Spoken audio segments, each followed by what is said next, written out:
मैं wedding photography business run कर रहा हूँ, अभी स्टार्ट किया हूँ, 6 महीने हुआ है। और डिजिटल मार्केटिंग थोड़ी लीड ला रहा हूँ। सेल्स कन्वर्जन ज़्यादा बढ़ नहीं रही है मेरी। कितना पैसा लगाते हो ऐड में? सर ऐड में मैं जैसे अभी मैंने कुछ दिन पहले मैंने 500 लगाया था, तो उसमें मुझे 15 लीड आई थी। कुछ फेक लीड रहती हैं, कुछ जो जेन्युइन रहती हैं, तो फिर कन्वर्जन नहीं होता जल्दी से। देखो ध्यान से समझो, कैसे आप क्रैक करोगे इस बिजनेस मॉडल को। इसमें प्रॉब्लम क्या होगी, जो भी लोग आपके पास में आएंगे वो आते ही सबसे पहले आपसे ये पूछेंगे कि आप बताओ आपने क्या क्या काम किया है। Yes sir. और आपके पास ज़्यादा कुछ है ही नहीं दिखाने के लिए। Yes sir. जो है वो भी कोई बहुत अच्छी क्वालिटी का नहीं है। मैं ठीक कह रहा हूँ? Yes sir. यस। तो ऐसा कोई काम नहीं है कि वो देख करके कहें कि ये तो एक्स्ट्रा ऑर्डिनरी है, ये बहुत बढ़िया काम है, क्योंकि सबको काम बढ़िया चाहिए और पैसा कम से कम देना है। कम से तो पहले आपको ऐसे लोग ढूंढने पड़ेंगे जो इस तरह का काम बहुत अच्छे से कर रहे हों, जो इसमें एक्सपर्ट हों, क्योंकि ये दो अलग अलग स्किल है। एक है फोटोग्राफी, यानी वेडिंग फोटोग्राफी, जिसमें आप एक्सपर्ट नहीं हो, आपको बेसिक लेवल की आती है। यस। लेकिन आपको मार्केटिंग आती है। And there are lot of photographers जिनको मार्केटिंग की एबीसीडी भी नहीं पता नहीं है, आती।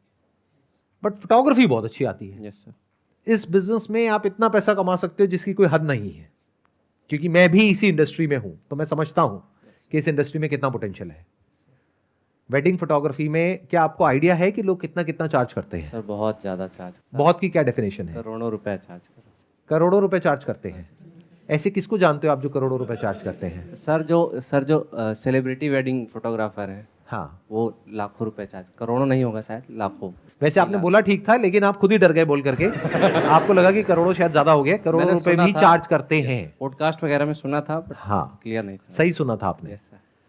जो अच्छी बड़ी लेवल की वेडिंग्स होती है वहां पे एक्चुअल में जो बजट होता है फोटोग्राफी का, वेडिंग फोटोग्राफी का, वो करोड़ों में भी होता है। हाँ सर। और लाखों में तो बहुत हैं बहुत। जो काम कर रहे हैं। 10-15 लाख, 20 लाख, 30 लाख, इसमें मार्जिन कितना होता है? सर मार्जिन काफ़ी अच्छा है। तो अब आपको ये सोचना है कि वहां तक कैसे पहुंचा जाए। क्या आपको ये समझ आ रहा है कि जो भी आपका कस्टमर है उनको एग्जैक्टली क्या चाहिए? I am not talking about superficially, I am talking about actually उनको आपसे क्या चाहिए। मतलब कि आप जो कर रहे हो वेडिंग फोटोग्राफी, वो करने वाले बहुत लोग हैं, उनके पास में 2-4 ऑप्शन नहीं है, बहुत सारे ऑप्शंस हैं। उनके फ्रेंड सर्कल में भी बहुत ऑप्शंस है, उनके रिलेटिव्स में भी बहुत ऑप्शन है, नोन में बहुत ऑप्शंस है। आप तो अननोन हो। Yes sir. तो उनको एक्चुअल में ऐसा क्या चाहिए जो अगर आपसे उनको मिल जाता है तो वो आपसे काम कराएंगे और कहीं से काम नहीं कराएंगे, क्योंकि वो चीज दे ही नहीं सकते हैं। लगाओ दिमाग। Can you do something like that? Sir बहुत अच्छे मोमेंट उनके जो हैं वेडिंग के, जो सबसे अच्छे मोमेंट है वो उनको चाहिए। उसकी क्या डेफिनेशन है? वो तो सभी कहेंगे कि अच्छे मूवमेंट है। मतलब आप भी जा रहे हो अपनी प्रेजेंटेशन देने, आप कह रहे हो कि मैं 70,000 रुपए चार्ज करूंगा, कोई और है वो कह रहा है मैं 60,000 चार्ज करूंगा। सब कह रहे हैं कि देखो हमने बेस्ट मूवमेंट्स कैप्चर करे हैं, सब अपना बेस्ट काम दिखा रहे हैं। कोई भी अपना घटिया काम नहीं दिखाएगा, सब अपना बेस्ट काम दिखाएंगे, क्योंकि इस लाइन में आपको जज किया जाता है उसके बेस पे नहीं जो आपका सबसे अच्छा काम है, बल्कि उसके बेस पे जो सबसे घटिया काम है। तो घटिया काम को तो दिखाना ही नहीं होता है, सिर्फ अच्छे काम को दिखाना होता है, चाहे कम दिखाओ। ये भी बहुत लोग गलती करते हैं।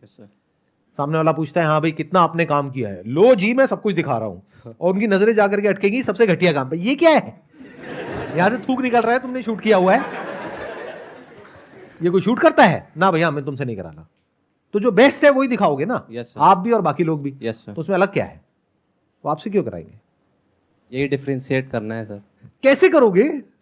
ये तो सब्जेक्टिव हो गया, this is not objective. Subjective मतलब समझते हो, मतलब ये तो एक पॉइंट ऑफ व्यू है। आप कह रहे हो कि मेरा काम अच्छा है, वो कह रहा है उसका अच्छा है, वो कह रहा है उसका अच्छा है, और कस्टमर को कुछ भी नहीं पता किसका अच्छा है। कस्टमर को तो एबीसीडी भी नहीं पता। कस्टमर को नहीं पता रहता सर। कस्टमर को तो पता ही नहीं क्या बढ़िया लाइटिंग क्या बेकार लाइटिंग। वो तो बेकार लाइटिंग को बढ़िया बोल देगा। पूरे फेस को चमका दो, वो कहेगा वाह बहुत बढ़िया लग रहा है। और थोड़ी सी डेप्थ क्रिएट कर दो, लाइट एंड शेडो, वो कहेगा ये क्या है, काला काला कर दिया। यस। अच्छे को बुरा बोल देगा, बुरे को अच्छा बोल देगा। यस। तो क्या आप कुछ ऐसा कर सकते हो कि आप उस लीग में आ जाओ जिस लीग में लोग 50-60 हजार रुपए या लाख रुपए चार्ज नहीं करते हैं, 2-3 लाख रुपए 5 लाख रुपए चार्ज करते हैं? क्या उस लीग में आप आ सकते हो? और अगर आ सकते हो तो उसके लिए आपको क्या करना पड़ेगा? I am not sure. आप कहां कर रहे हो ये काम? सर मैं इलाहाबाद से शिफ्ट हो गया हूँ अब लखनऊ में। अगर मैं आपकी जगह हूं तो मैं क्या करूंगा? ऑफिस भी नहीं है अपना अभी। ऑफिस नहीं है ना? No sir. तो मैं क्या करूंगा, अगर मैं आपकी जगह होऊंगा, सबसे पहले मैं मुंबई में एक वर्चुअल ऑफिस लूंगा। वर्चुअल ऑफिस का मतलब समझते हो यस सर। क्या होता है? वर्चुअल ऑफिस सर, मैंने मतलब देखा यूट्यूब वगैरह पे, सब समझा है, बट एग्जैक्टली मैं एक्सप्लेन नहीं कर सकता हूँ। वर्चुअल ऑफिस आप वो एड्रेस पे आपको मिलता है, वो स्पेस नहीं होता है, कोई फिजिकल स्पेस नहीं होता है। फिजिकल स्पेस होता है, अच्छा। लेकिन वही फिजिकल स्पेस वो बहुत सारे लोगों को दे देते हैं। दे- एड्रेस एक है बट जी। बहुत लोगों को दिया हुआ है। वो कोवर्किंग में रहता है शायद। कोवर्किंग अलग space। चीज है, अच्छा, वर्चुअल ऑफिस अलग चीज है। अच्छा अच्छा। कोवर्किंग में तो आप वहां जाके काम करते हो, हाँ जी। वहां जाके बैठते हो, आपको एक वर्क स्टेशन मिलता है। वर्चुअल स्पेस में आपको सिर्फ एड्रेस मिलता है। अगर उस एड्रेस पे कोई कोरियर भेजेगा तो वो कोरियर आपके घर तक वो कोरियर कर देंगे। उसके अलावा वर्चुअल ऑफिस में आपको एक नंबर भी मिल सकता है, वो नंबर पे अगर कोई कॉल करेगा तो नंबर फॉरवर्ड होकर आपके मोबाइल पे आ जाएगा। अच्छा सर। इसको वर्चुअल ऑफिस बोलते हैं, और इसकी कॉस्ट बहुत कम होती है, सिर्फ 1000-2000 रुपए महीना। तो विजिटिंग कार्ड पे और आपकी इंस्टाग्राम प्रोफाइल पे और आपकी वेबसाइट पे, अगर आपने कोई वेबसाइट बनाई है तो, नहीं बनाई है तो बनानी चाहिए, because website is as good as a visiting card आज की डेट में। Yes. That is a portfolio, yes sir. और वो भी एक दिन में बन जाती है। CMS बेस्ड टेम्पलेट्स होते हैं जिसको यूज करके वो बन जाती है। यस। तो एक बार आपकी बढ़िया वेबसाइट बन जाती है, इंस्टाग्राम पेज बन जाता है, बढ़िया विजिटिंग कार्ड बन जाता है। विजिटिंग कार्ड अब 1 रुपए का भी बनता है, 2 रुपए का भी बनता है और 20 रुपए का भी बनता है। तो 20 रुपए वाला बनवाओ। यस। विजिटिंग कार्ड ऐसा होना चाहिए जिसके हाथ में जाए वो उस पर थोड़ी देर तक रुके, उसको पलट करके देखे कि भाई ये क्या है। Very important. एब्सोल्युटली। फिर जब आपका ये तीनों चीजें रेडी हो जाती है, तब आप क्या कर सकते हो, मुंबई जाओ, जा करके वहां पे जितने भी फोटोग्राफर्स हैं जो वेडिंग का काम कर रहे हैं सेलिब्रिटीज के लिए। अब सेलिब्रिटीज भी 2 तरीके के होते हैं, एक हैं जो बिल्कुल ही टॉप सेलिब्रिटीज हैं, यस सर। उनके लिए जो फोटोग्राफर्स काम करते हैं वो तो आपसे डायरेक्टली अभी नहीं मिलेंगे, यस। हो सकता है मिल भी ले, अगर आप ढंग से जाओगे तो प्रॉपर सिस्टम से अपॉइंटमेंट लेकर के, ईमेल करके, उनको आपकी वेबसाइट दिखेगी, प्रोफाइल दिखेगी, उनको ऐसा लगेगा कि वहां पर लखनऊ में आप बहुत ज्यादा काम कर रहे हो, तो वो भी आपसे मिल लेंगे। और बहुत सारे ऐसे फोटोग्राफर्स होते हैं जो काम करते हैं टेलीविजन सेलिब्रिटीज के लिए, इन्फ्लुएंसर्स के लिए, उनकी वेडिंग शूट करते हैं, वो बड़ी आसानी से आपसे मिल लेंगे क्योंकि उन्हें एडिशनल बिजनेस मिल रहा है। यस। तो आप मुंबई गए, वहां पर जा करके आप 30-40 लोगों से मिले। ये नहीं कि 1-2 से मैं मिला सर कुछ नहीं हुआ, आपने जो बोला था उससे 1-2 में कुछ नहीं होने वाला है। 30-40 से मिलोगे, उसमें से 20-30 मना कर देंगे, कहेंगे नहीं हमारा कोई इंटरेस्ट नहीं आपसे बात करने में, ना आपसे टाइप करने में। 40 में से 4-5 ऐसे जरूर होंगे जो कहेंगे कोई दिक्कत नहीं है, आप काम लेकर के आओ, काम मैं करूंगा। तो बोलो कि हमारे पास कस्टमर्स बहुत है, वहां पर काम बहुत है, आप मुझे बताओ मैं आपके लिए काम लेकर के आऊंगा, मुझे कितना % दोगे? वो कहेगा मैं आपको 20% दूंगा। आप बोलो नहीं 40%, चलो 30% में डन। अब क्या हुआ यहां पर, अगर आप समझ पा रहे हो तो सोचो, थोड़ा सा दिमाग लगाओ। आई थिंक एक अच्छा पोर्टफोलियो, मेरा बहुत अच्छा पोर्टफोलियो बन सकता है। अच्छा या बहुत अच्छा नहीं, बहुत अच्छा पोर्टफोलियो, ड्रीम पोर्टफोलियो। पोर्टफोलियो बन सकता है। कोई भी इंसान है, कैसा भी है, उसको क्या चाहिए? अगर कोई ब्राइड है, वो कैसा लहंगा बनवाती है?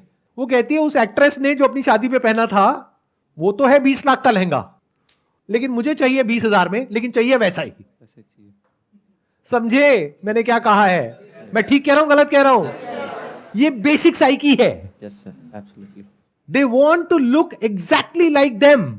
और अगर ऐसे 4 बंदे आपको वहां पर मिल गए हैं जिनसे आपने टाई अप कर लिया है और आपकी वेबसाइट में उनकी डिटेल आ गई है, उनके पोर्टफोलियो के जो बेस्ट शॉट्स हैं वो आ गए हैं, इंस्टाग्राम पे आ गया है, और आप कहते हो मेरा उनसे टाई अप है, तो अब आप एक पूरी की पूरी रेंज ऑफर कर सकते हो कि आप बताओ आपका बजट कितना है। मेरे पास 20 लाख वाला भी है, 10 लाख वाला भी है, 5 लाख वाला भी है, 50,000 वाला भी है। रातों रात आप वहां पहुंच गए जहां पहुंचने में शायद आपको 20-30 साल लगते। इसको बोलते हैं smart way of working. Sir एक वर्चुअल ऑफिस का एक प्रॉब्लम है सर कि क्लाइंट विजिट करना चाहता है ऑफिस। क्लाइंट इतना वेला नहीं है कि वो लखनऊ से मुंबई आएगा। अच्छा, लखनऊ के क्लाइंट के लिए। Okay sir. आप ये काम लखनऊ के क्लाइंट के लिए ही करोगे ना? Yes yes sir. मुंबई के लिए तो वो खुद ही कर लेंगे ना, वो आपसे क्यों करवाएंगे? Yes sir. उन फोटोग्राफर्स के लिए भी बेनिफिट तब है जब आप उनके लिए कोई ऐसा बिजनेस लेकर के आ रहे हो जिसको वो खुद कैप्चर नहीं कर सकते हैं। तो आप बोलोगे कि आप मुंबई में अगर चार्ज कर रहे हो 10 लाख रुपए, यस सर। तो मैं वहां से आपके लिए बिजनेस लेकर के आऊंगा 15 लाख रुपए का। जिसमें 5 लाख मेरा, 10 लाख आपका, वो बंदा क्यों मना करेगा? Yes sir. अब अगर ये बिजनेस आया या नहीं आया, दिखाने के लिए आपके पास में कुछ ऐसा हो गया कि आप लखनऊ के नंबर 1 वेडिंग फोटोग्राफर बन गए यस सर। रातों रात। अब आपके टक्कर में कोई नहीं है। Can't you see that? Trying to see. कुछ समझ आ रहा है मैं क्या कह रहा हूं? Yes sir. क्या आ रहा है बताइए। समझने की कोशिश कर रहा हूँ सर। हजम नहीं हो रहा है सर। इसमें मुश्किल क्या लग रहा है? अभी तो कुछ मुश्किल नहीं लग रहा है सर। मैं बता देता हूं इसमें मुश्किल क्या है। अगर आप बैठे बैठे सोचते रहे तो बहुत मुश्किल है। Yes sir. अगर ये सब कर दिया तो कुछ भी नहीं है। आप क्या कर रहे हो? आप अपनी प्रोफाइल एक अलग लेवल पे ले जा रहे हो। प्रेजेंटेशन बहुत बड़ी चीज है, पैकेजिंग बहुत बड़ी चीज है। If not more important than product, it is as important as product. Yes sir. So I am talking right now about packaging, I am talking about presentation. सोचो कि ऐसी टेलीविजन सेलिब्रिटीज जिसका कि वो लड़की टीवी पे शोज देखती है, वो लड़की और उसकी मां, और जिसके जैसा लहंगा बनवाने के लिए, जिसको इंस्टाग्राम पे वो फॉलो कर रही है और जिसके जैसा लहंगा वो बनवाना चाह रही है, उसको ये पता लग जाए कि जिस फोटोग्राफर ने उसकी वेडिंग शूट करी है, उसी फोटोग्राफर से मैं भी अपनी वेडिंग शूट करा सकती हूं। तो क्या पता वो बजट जो अभी 1,00,000-1.5 लाख रुपए है, वो बढ़ करके 10-15 लाख हो जाए। क्योंकि आप कैसे बता सकते हो कि सामने वाले के पास में कितना पैसा है? आपको नहीं पता है। वो अभी कह रहे हैं मेरा 1,00,000-1.5 लाख का बजट है, बट एक्चुअल में देखो उनकी औकात कितनी है। दोनों में बड़ा फर्क होता है। बजट क्या होता है? हर कोई बोलेगा आकर के मेरा बजट है 1,00,000 रुपए का। What do you mean by budget? एक है बजट, एक है उसकी पेइंग कैपेसिटी। बजट होता है बोलने के लिए, और बजट सबका कम होता है, किसी का ज्यादा नहीं होता है। ज्यादा नहीं होता। अगर एक्चुअल में उनकी पेइंग कैपेसिटी होगी 10 लाख, वो बोलेंगे बजट है 50,000। लेकिन जैसे उनको पता लगे कि अच्छा ऐसा भी हो सकता है, तो चलो शादी तो एक ही बार होती है ना। मेरा बेटा कह रहा है कि फोटोग्राफी तो अब हम उन्हीं से कराएंगे, तो करा दो। आपका क्या गया? नाम उनका, काम उनका, कमीशन आपकी। और प्लस एक बार भी ऐसा एक काम आपने कर लिया तो आपका लेवल कहीं और ही पहुंच चुका है। क्योंकि अब जो लेवल का आपको काम मिलेगा वो उसी लेवल का होगा। हर लेवल पे लोग एग्जिस्ट करते हैं। लोग फोटोग्राफी में 5,000 भी चार्ज करते हैं, 50,000 भी करते हैं, 5 लाख भी करते हैं, 50 लाख भी करते हैं, 5 करोड़ भी करते हैं। जिस सर्कल में आप घुसते हो उसी सर्कल के लोग मिलते हैं, क्योंकि वहां पे उसी तरह के लोग आते हैं उस वेडिंग में। तो जिस लेवल पे आप काम करोगे उसी लेवल पे आप अटक जाओगे। तो इस लेवल को बढ़ाना कैसे है वो मैं आपको बता रहा हूं। Yes sir. बिना कुछ करे। क्योंकि अगर मैं आपको बोलूं कि आप खुद जाओ और जा करके उन सेलिब्रिटीज का शूट करो, वो तो पॉसिबल नहीं है। बट जो करते हैं, अगर उनको उनका फायदा नजर आया तो वो तो आपसे टाइप कर लेंगे ना। अब वो जो फोटोग्राफर्स हैं वो आपसे तब टाइप करेंगे जब उनको लगेगा कि आपका और उनका लेवल सेम है। तो जैसे आप अपने आप को प्रेजेंट करोगे, उससे पहले आप रिसर्च करो कि वो फोटोग्राफर अपने आप को कैसे प्रेजेंट करता है। देखो उसका वे ऑफ ड्रेसिंग कैसा है। आजकल तो सोशल मीडिया पे सब कुछ अवेलेबल है। देखो वो किस तरह के कपड़े पहनता है, किस तरह के जूते पहनता है, किस तरह की दाढ़ी है, किस तरह का चश्मा है। क्या उसको आप कुछ हद तक मैच कर सकते हो? तो वो इंसान जैसे ही आपसे मिलेगा, इमीडिएटली उसके माइंड में एक बायस क्रिएट हो जाएगा कि ये मेरे जैसा है तो मैं इसको पसंद करता हूं। अब यहां पे साइकोलॉजी बीच में आ गई है। You cannot sell anything till the time you actually understand psychology, whether knowingly or unknowingly. क्या कुछ क्लियर हो रहा है? सर काफी कुछ क्लियर हो रहा है। काफी कुछ क्लियर हो रहा है। तो उस इंसान से मिलने से पहले आप अपनी अपीयरेंस को जैसी बनाओगे कि उस इंसान को लगे कि ये तो मेरे जैसा है। तो जो जिसके जैसा होता है उसको अपने आप ही वो इंसान अच्छा लगने लग जाता है। तो अगर उस इंसान को आप पसंद आ गए तो वो आपसे टाइप करेगा। अगर उसने आपसे टाइप कर लिया और अपने काम को आपकी वेबसाइट पे अपलोड करने की परमिशन दे दी, तो आपका काम तो ऐसे ही हो गया बैठे बैठे। अब आपने सीधा जाकर के बेसिक साइकी को हिट कर दिया। Wish you all the best. Thank you so much sir. Most welcome ji.